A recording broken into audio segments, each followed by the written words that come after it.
Hell is empty and all the devils are here. We're talking all about episode 6 for Still Star-Crossed, so stay tuned. You're tuning into the destination for TV superfan discussion, AFTERBUZZ TV. And now, let the buzz begin. 6. We're almost there. Yep, we're almost there. No music time. It's okay. No music. We're just going straight in. Let's go, guys. So episode 6 was kind of crazy. They did like a weird flashback thing. Wait, who are you? What? Okay.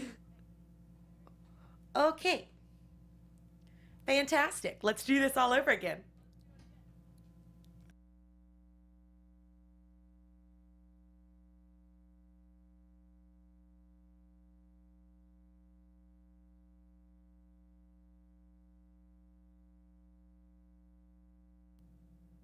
Hey, AfterBuzzers. Hell is empty and all the devils are here. We're talking all about episode 6 of Still Star-Crossed, so stay tuned. You're tuning into the destination for TV superfan discussion, AFTERBUZZ TV. And now, let the buzz begin. That's the music I know. That's the music I know and love. We made it to episode 6. Yep, and we only got one more to go, so Uno this más. is like the pre-season finale. Pretty Usually where much. the most stuff always happens in a TV series. Yeah, so I was like, pretty excited about this episode, so we're going to talk all about it. My name is Candice Cruz, and you can find me on all my social media at Candice R. Cruz. And I'm Olivia Gabaree. You can hit me up at The Real OG. Yeah, this one with the weird flashback, though. Yeah. At first, I you know how they were like rewinding it really quickly? Yeah. I thought it was a glitch on my thing. I was like, am I rewinding? What's going Jeez. on? It's not But working. yeah, no, we went back in time to see what was happening parallel to Rosalind and Benvolio's escape. Which I always like when they do that. I'm like, I get a 2-for-1. Well, because Almost. obviously there was a lot of things that were going on while they were on the run because they left Verona in like turmoil pretty much. Yeah. And we got to see a lot of Rosalind and Benvolio's like relationship. This one was a lot more of like the Paris backstory because we kind of got left on a cliffhanger of what Paris really is doing. Didn't really like, make who the hell is sense. this guy? And a lot of puzzle pieces came together for me in this episode, like with the mark on his arm of like, I didn't know how he got that with the knife and all of that stuff. So I was really pleased with getting all that info. So Paris is trying to overthrow Prince Aeschylus, if you didn't catch on quick enough, guys. Well, at first I was so confused as to how that was even possible because we know that royalty is a family thing, and I mean obviously you can overthrow, but this is like an outsider coming in and he's one person. He's not really backed by any forces that would help him overthrow an entire kingdom, Right. but I read a comment in on our last episode that said in the book, and obviously we know that the show follows a book, Aeschylus and Paris are actually family. Oh, that explains so much. So though. that makes, first of all, when obviously you're in the same family, you're the same royal blood, you have the power to overthrow. Well, not the power, but the You have the resources lineage necessary. to go. Yeah. And we saw that they were speaking and like they were very familiar with each other, and Aeschylus was confiding in Paris, and maybe I missed it, I don't know, but I don't remember seeing anything in the episode that put them together. No, I agree, because I didn't see anything either, and I was kind of confused, and I was like, maybe I missed it, whatever. I didn't really like follow along. I just like trusted the storyline. Yeah. But I never saw an introduction. No. Like I never saw Paris go up and say, Prince Aeschylus, my name is Paris. Like it automatically jumped to their conversation. So that comment would make a lot of sense.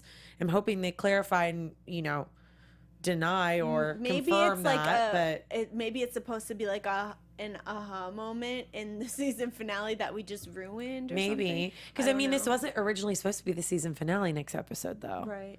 So we're kind of like just stopping. as far as I know, because it looked like they went up to 10. It probably has some type of closure I would hope so. where they feel it's appropriate to end it Yeah. on a couple episodes early. That episode, yeah.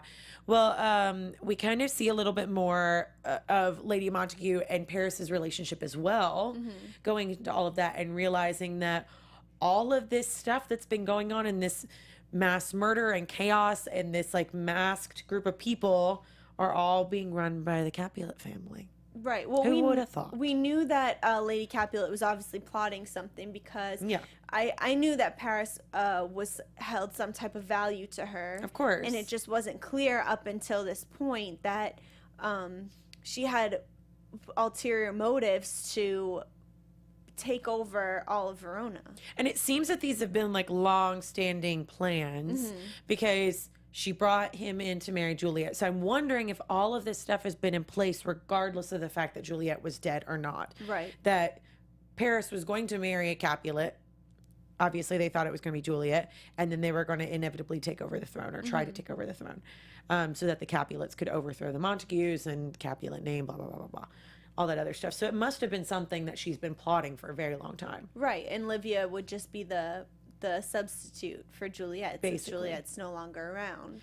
But your opinion on this, do you really think that Paris feels anything for Olivia, or do you think that he's only doing this as like a cover to work with Lady Capulet? Because from my perspective, it looks like obviously Olivia loves him, but it kind of looks like Paris does have some fond feelings. I mean, I'm sure because this was the only person he was spending time with for this, long period, but I don't think he's acting like he likes her. I think that he's being sort of cold to her and he's being very short with her, especially with the whole she calls it a proposal, but it didn't really seem like a proposal to me in any way.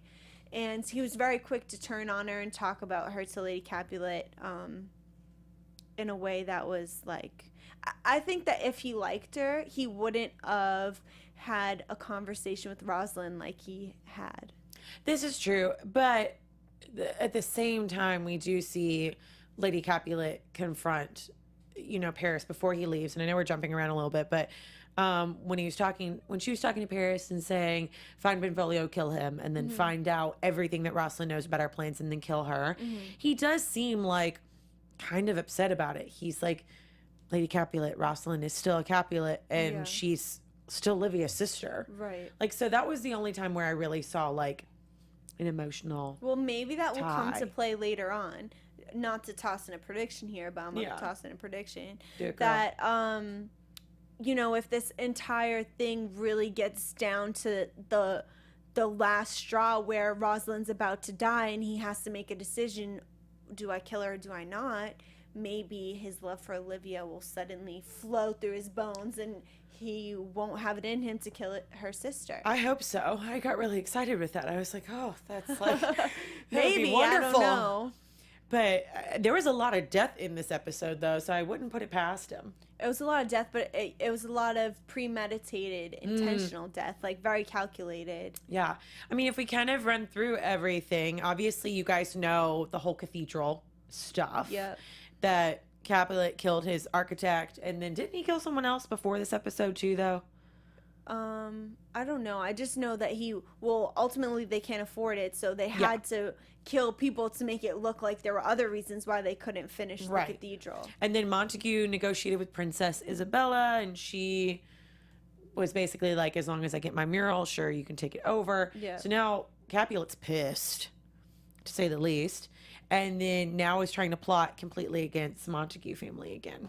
Right. And the Montagues only want this to add like some type of credit to their name, because when you see the dome all over Verona, you're going to think Montague versus Capulet. And on top of Benvolio being considered a killer and a kidnapper, you kind of want something to clean your family name a little bit. Yeah, and that's what he thought it would do. But obviously, Capulet's not going to let that happen. No. And just ruin the entire dome. He blew up that dome. Intentionally. He killed it. But then that also caused another war between the families, literally, where the guards were stabbing each other because they got into what I thought, like, it was an argument, but I didn't think it was worth killing somebody over. No. But again, feelings are heightened. The families have hated each other for, like, centuries. But Like, no one will now work for Montague because they think that the cathedral is cursed. Yep. And, well, okay, can you explain the statues of Mary? Yeah. To... So Montague actually did that. So, but didn't Capulet send the statues over? And Montague, like, was like, what are these doing here? And then he decided to keep it. But what was the point of him sending them over? He sent them over and had the blood shedding from the eye in order to kind of counteract the curse, per se, because all of his, like, subjects and his family or whoever's working on the dome came in and saw that. Right. And, so you know, it's had like, their holy moment. And so, of course, Montague puts on this whole, like, facade, and he's, like, bowing and praying and doing the whole... He did that, but why did Capulet send the figures over to him in the first place? I think it was like a warning of sorts, or like just a white flag of like winning. Yeah, or just kind of being like, oh, I was going to face. send these over to you in addition to your new cathedral, but like now in your face you don't have one, but here are the statues anyway. Yeah. Yeah. Okay. And it was interesting to see a little bit more of like Capulet going into like why the cathedral meant so much to him and kind of his relationship with his dead daughter, of like, he keeps getting all these warnings from Juliet of beware, and he completely thinks it's only towards the cathedral. And so, like, his line that he said, all I wanted was the cathedral to be built so that I could see you get married in it, like, broke my heart. I know. But he went from that polar opposite to blowing up the dome and, like, destroying it. I guess if Capulet can't have it, no one can have it kind of thing. Yeah.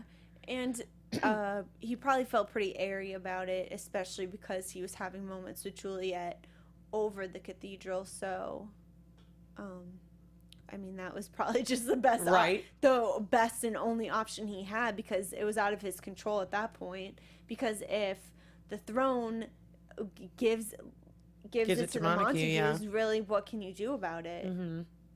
And these two are completely distracted in this whole like chess match of like the cathedral and stuff, while Lady Capulet's being like a conniving little...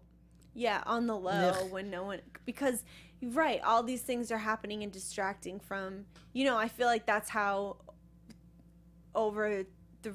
How to overthrow a prince? Like that's how it happens, you know? It's Dummies 101. There's all this, like... overthrowing a prince. There's all this distraction, and then this other little thing comes weaving through the weeds and pops up out of nowhere.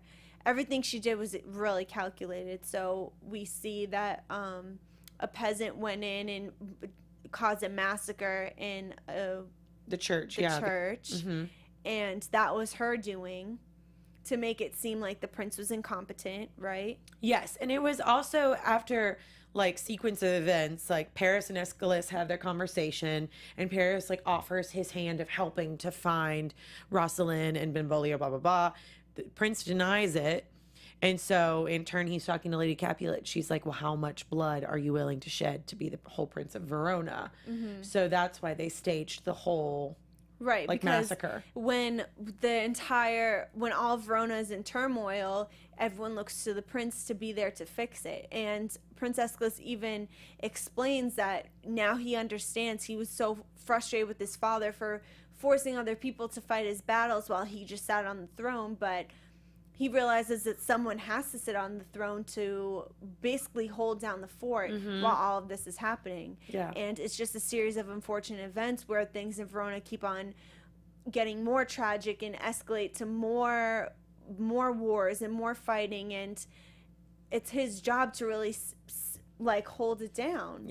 And his like figurehead or his guidance or like his strategic person, whoever's with him all the time, I don't know what his title is, but he's like, you're the one that has to stay. So he inevitably stays because of that and accepts Paris's offer to leave, to go and like find Rosalind.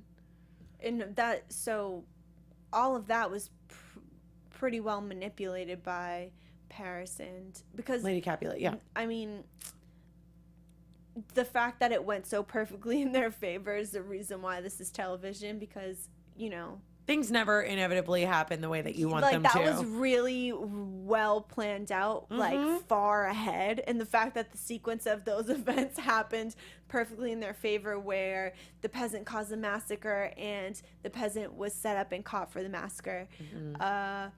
Aeschylus was worried about leaving the throne, so he allowed Paris to retrieve Rosalind, and Rosalind came and knew about the situation between Olivia and Paris because of Friar Lawrence, and Paris found that information out and then revealed his, like, you know what I mean? So Everything was much. just like kept checking off like exactly how they wanted it to happen. Right. And it's like, That never happens. come on, throw a little like wrench in there or Curveball. something.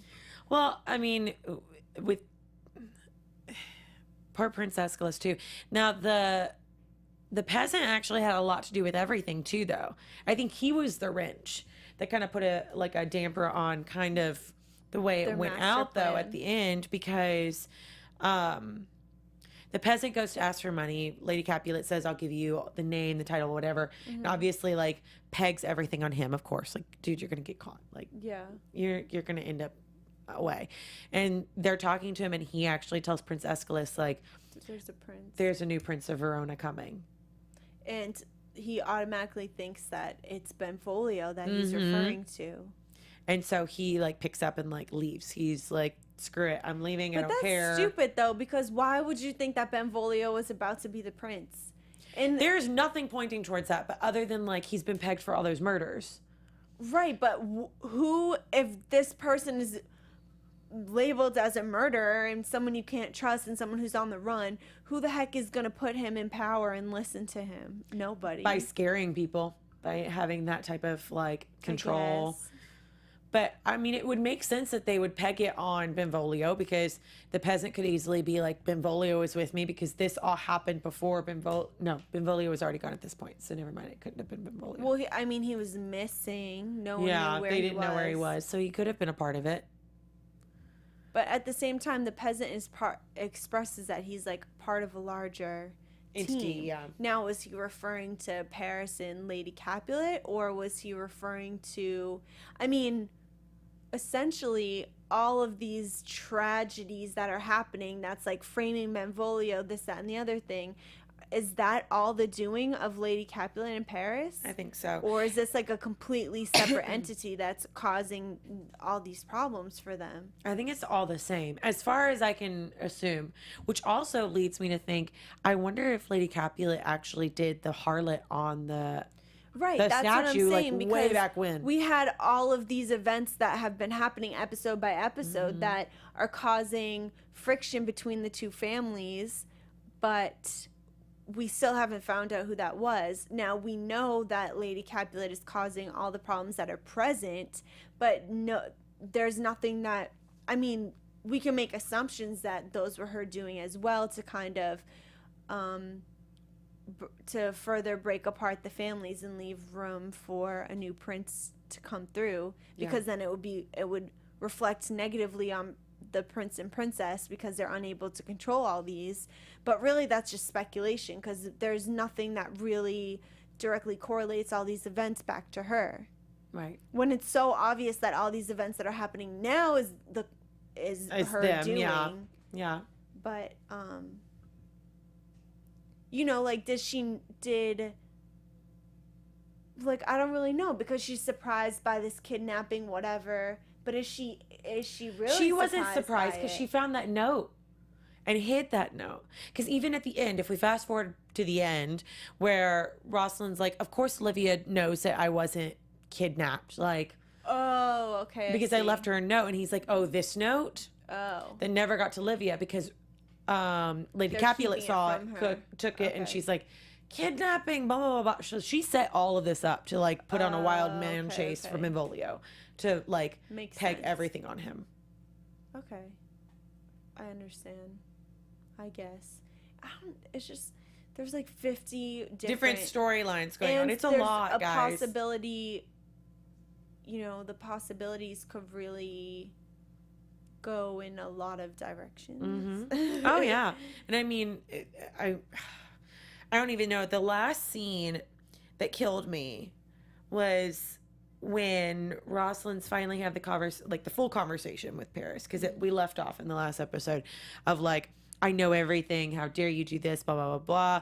And then him threatening not only her, but Livia, Benvolio, Aeschylus, all of it. So their ultimate plan would be to Kill everyone and make it look like someone else murdered them, or that like it was a fight to the death kind of thing. And then, so what's really the plan to get Paris in power? To make Aeschylus look like he can't do it? Basically, I don't even know where they're going with that, to be honest with you. If their family would, are they just trying to scare Aeschylus out of the position where he can you even pass the throne over? Like I don't. I think you can technically. But and then where's Isabella come into play to all this? Because I feel like she's such a strong person, she would never allow power to slip out of there. But I don't think that she can actually rule. I think this is a time before queens were a thing. Yeah, outside of unless you're married to. And why is he Prince Aeschylus? Wouldn't he be king? Yeah, I don't know. You know what I mean? I was thinking that as well, but I'm not really familiar with how the monarchy and stuff of that time. I'm not either. It's just been a really weird ride. And Paris has literally got Rosalind backed into a corner. Yeah, but you know what? I feel like both she and Benvolio are going to figure out a way. But how though is my question, because at the very end we see Aeschylus run into Benvolio while Benvolio's hiding, right? And then he ends up taking him, puts him in like the handcuffs, gags him, all this other stuff. And Aeschylus is like, are you hurt? Where have you been? Like, were you kidnapped? And Paris is already well versed, Rosalind, that he will kill Benvolio, blah, blah, blah, blah, all this other stuff. So she's worried for all of their lives. And she's like, he took me, I can't even remember where, but took me to a specific place. He's like, did he hurt you? And I was like, no. And then Paris chimes in and says, and he calls himself the new Prince of Verona. So he just switched the tables to make it look like Benvolio is trying to be the new prince. And then Rosalind, of course, had to say, yes, that's true. And that's where we black out. So, like, how are they going to get out of it? I think Aeschylus They have Benvolio tied up and gagged. Like, you can't. I think Aeschylus is going to wake up. I hope so. That maybe Rosalind's going to be able to have a conversation with him, or alone or something. Yeah, like somehow I feel like it may dawn on him, or dawn on the princess. Like, someone's going to find out something, because I don't see this ending. Well, you see, I'm over. It is a tragedy. Yeah, Romeo and Juliet die. I don't see this ending in a tragedy, but it is a tragedy. So anything is really possible. So hey, maybe who knows? Paris overthrows and Lady Capulet gets everything that she wants. And scene, right? Yeah. And done. Yeah. I have to say, I hate Lady Capulet, like, with a dying passion. Hate is a strong word. I do. No, like, I know. She's killing it. All of it. Like, great actress. Love her. She's killing fantastic. It, literally killing it, in both literally and figuratively. But she, like, is even willing to throw her husband under the bus by, like, him confiding her. Crazy.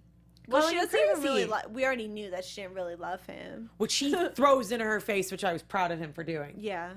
But you literally will go to the lowest of lows. And I don't even know if she loved Juliet that much. Like, she loved her daughter. I'm not going to, like, say she didn't, but willing to marry her off to whoever and do this whole, like, master plan. Like, does she really love anybody? Is she just pissed at life? She's just a witch. Literally, she's all about, like, naming stature. She just wants power, and that backtracks to, like, one of the first couple episodes when she had that conversation with Rosalind, and it was clear that, you know, she married the lesser brother when she really wanted the one with more power, and that's why she treats Olivia and Rosalind as servants. Because those are supposed to be her daughters. Yeah. If you really break it down. Exactly. And now the family that she's in is broke. Right. So she has to find a way out. Still don't feel bad for her. Sorry. I mean, why would you? I don't feel bad for her either. And the last moment where she's in the crypt talking to Juliet and all the candles went out. Like, she's asking for a sign, but do you think that she's going to interpret the sign correctly? No. I mean, she has an agenda, and she's probably going to use every, like, sign, resource, whatever, in favor of what she really wants to happen. Yeah. Left with a lot of cliffhangers. I'm wondering how they're going to wrap it all up next episode. Probably not. I know. It's probably just going to be like a cliffhanger. Like, which will make me really upset because speculate it all. I do love the show. Like, I love where it's going, and I just hate to see it just, like, abruptly end. I'm going to be like, that's it? Like, I at least want to know how it finishes. Yeah, I guess. I wonder, like, was this episode always this way? Like, so many things. I wonder if they're changing and editing, re-editing things because of them being, like... That's what I was wondering as well. Yeah. I don't know. Predictions for the last episode?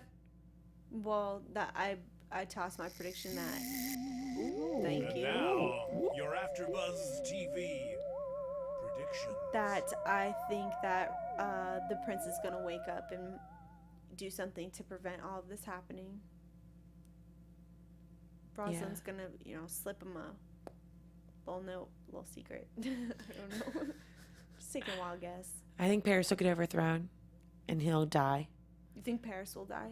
I think Paris will die. I think, well, I don't know if it's the next episode, but if we're talking ending here, like big picture ending, I see Paris and Aeschylus going at it because he's going to find out what happened. Mm-hmm. He's going to believe Rosalind, but then ultimately Rosalind's going to have to choose between Aeschylus and Benvolio because she's falling in love with Benvolio. Mm-hmm. And then Lady Capulet just needs to go. I don't know how she's going to go, but she's going to go. I support that. See, these are like really big predictions and overarching, but that's what I would like to happen. You're shooting for the stars. I am. Anything can Still happen in a star-crossed. story like this. Yep. Exactly.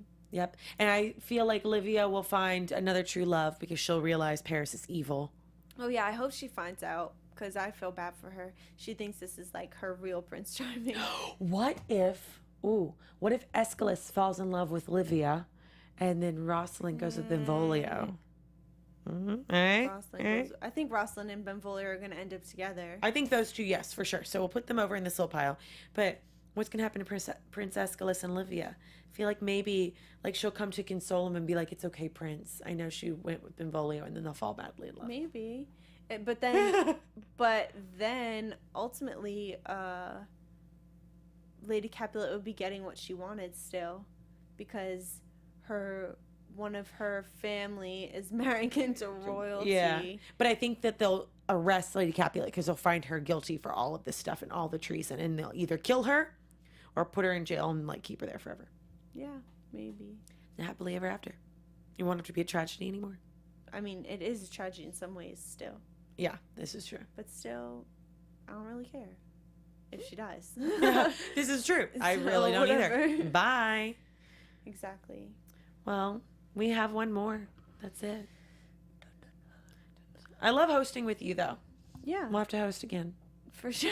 I wish that it was going longer, like, so that we could keep going. That's where the point of that conversation was going. I was like, can we at least extend it so we can keep hosting? I know, but this show had to end. Yeah. Had to come to an end. A sour tragedy end. It's a tragedy in and of itself. Yeah. Tragic. Well, we've had a lot of comments, and still viewers are still watching and watching the after show, so thank you guys for always tuning in.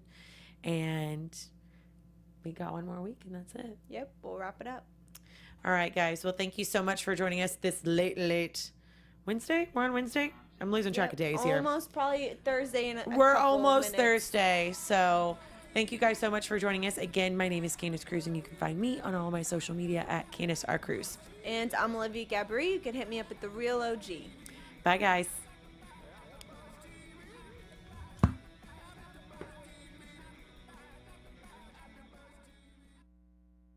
From executive producers Maria Menounos, Kevin Undergaro, Phil Svitek, and the entire AfterBuzz TV staff, we would like to thank you for listening to the AfterBuzz TV network. To watch or listen to other after shows and post comments or questions, be sure to visit AfterBuzzTV.com. I'm Sir Richard Wentworth, and this has been a presentation of AfterBuzz TV.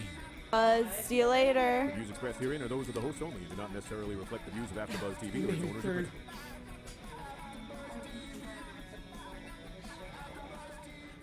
Maybe just because it's the latest.